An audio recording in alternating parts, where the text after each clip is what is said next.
Well, the sun is going down in front of Disney's Hollywood Studios, which means it's the perfect time for us to get in. We're here to do Disney After Hours, and the goal is to ride every single ride that we can and get every single snack that we're allowed to. We've never done Disney After Hours. We have no idea what to expect, so come on in, let's have some fun. Lily and I didn't know about Disney After Hours until we ran into a YouTube video a couple months ago, and then when we saw that tickets were available when we were going to be in Florida, we decided we had to go. This is like a perfect reference of the crowd at 7 o'clock when we get in early, 2 hours before the event begins. See how empty this park is going to get. So basically, the park stays open until 1 a.m. You get in at 7, but the event officially starts at 9 p.m. After doing some research, we were told that this was the best way to ride every ride in a park that's open during the After Hours event, and spoiler alert, it's totally true. So, that being the case, when everyone was freaking out trying to get their last rides of the night, while the park was still open to the general public, we had some time to chill. Look at how epic that sound is.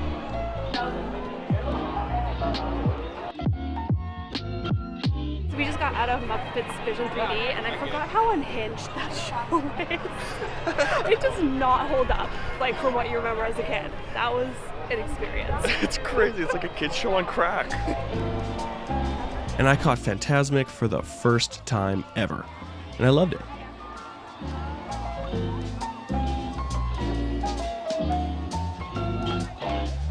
I also don't know how, but we got into the VIP section of Fantasmic. They just told us to say here. We're not VIP.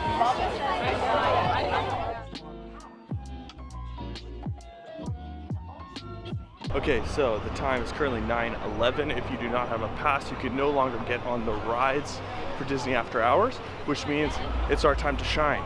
It's time to go to every ride we possibly can. Our first stop is Star Wars Smuggler's Run, and Lily is, she's running.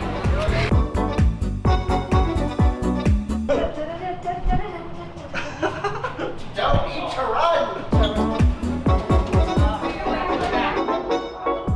One tip that I have for you if you are going to do this event is don't go to the super popular rides at the very beginning of the night. Those people who got in line at the very tail cut off the time that they could with their regular tickets are still going to be in line for the Rise of the Resistance, so maybe don't do that until last. Trust me, just watch it a little further. It was worth it. Disobeying a directive can get you arrested. Is that what you want? Let's keep it that way. Stay out of trouble. Okay, so the time is now past 9:30, which means the park is officially closed for those who don't have the wristband for After Hours that we do, which means as people leave, the wait times should get shorter. We're gonna do Tower of Terror first and then do the long wait time rides. Oh my god. Excuse me. The strategy is to do the rides that you kind of want to do, but have like shorter wait times at the end of the day. So once everyone is out of here and gone, you can hit the really long lines that aren't long because no one's in the park.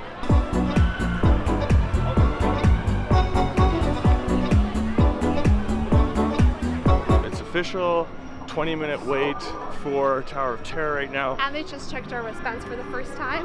They're only letting people in the ride Feels who so bien. have the After Hours pass.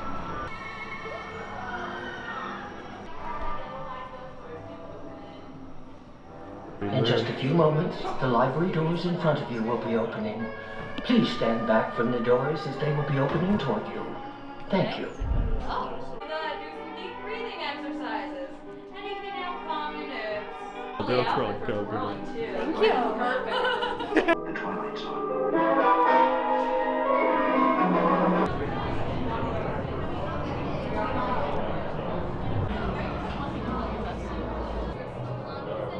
Row 6, you have to back left.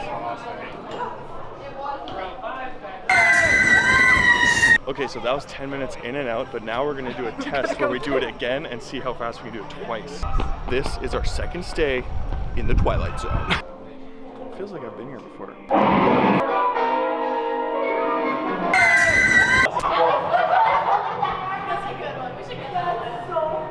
It's official, the fastest time you can do Tower of Terror twice in a row is roughly 9.5 minutes. I have no shame. Whoa, there's quite the lineup. Okay, so this is about how empty it's gonna get. I don't know how many tickets they give out on nights like this, but the fact that we just rode Tower of Terror 3 times in a row is impressive. The time, 10:21. I feel like honestly this is the only way to enjoy Disney. Like there's no crowds, you can do all the rides. The only thing is most of the shows are closed. If you're here to solely ride your favorite rides over and over and over and over again, this is the option for you.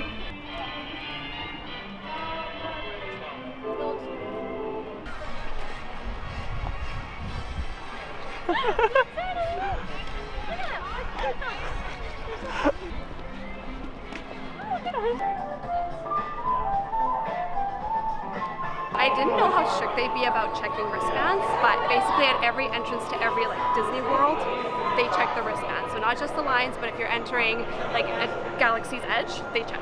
Rise of Resistance 20 minutes. is now 20 minutes. The last time we were here, I don't know if we have a clip of it, but we were in this line for 180 minutes to ride this ride. It was the first time I'd ever ridden it. This is only the second time I'll ever take the Rise of the Resistance, and the line is not a problem. It genuinely does feel like a VIP experience, like just walking through the line, showing your wristband, being a part of the club. It's so strange. Yeah. Cell drawdown begins in 30. Logistics. Where's that feeling?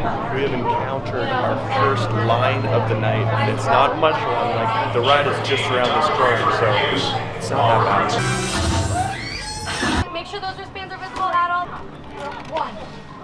All of this plus ice cream comes with your admission. Oh cool, and this is like a commemorative 50th anniversary. So the time is 11:10. Technically, we have 50 minutes left in the park. At this point, we for some reason thought that our tickets only kept us in the park until midnight. We actually had an extra hour, which you're going to see the relief on our face when we figure it out, because we just wanted to ride as many rides as we could. So now we're going to do as many rides as we can to close it out. I mean, we've done some of the big ones, but we're hoping to do Slinky Dog and Runaway Railway. What's the lineup for Railway right now? 5 minutes.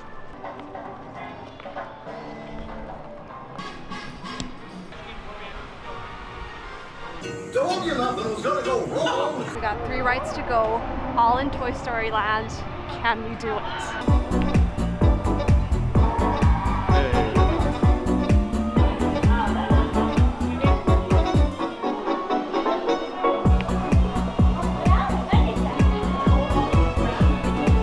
Hoping that we can make every single ride.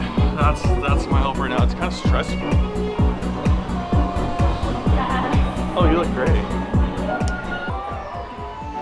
Well, Josh beat me by a lot.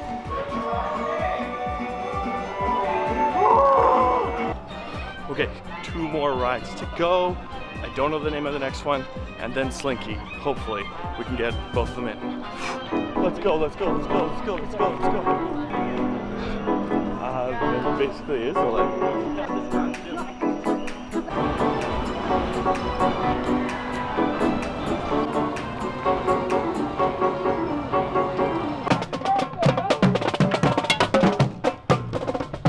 Last one. Slinky Dink or Slinky Dash. Slinky Dash. We've come to the last ride of the park, the last possible ride that we could ride that we haven't ridden yet. Slinky Dog. We get in line, we're good to go. Here we go. Okay, we made it. And we encountered our first line of the night. 40 minutes, but as long as you're in line before park close, you get to go on. We did every ride.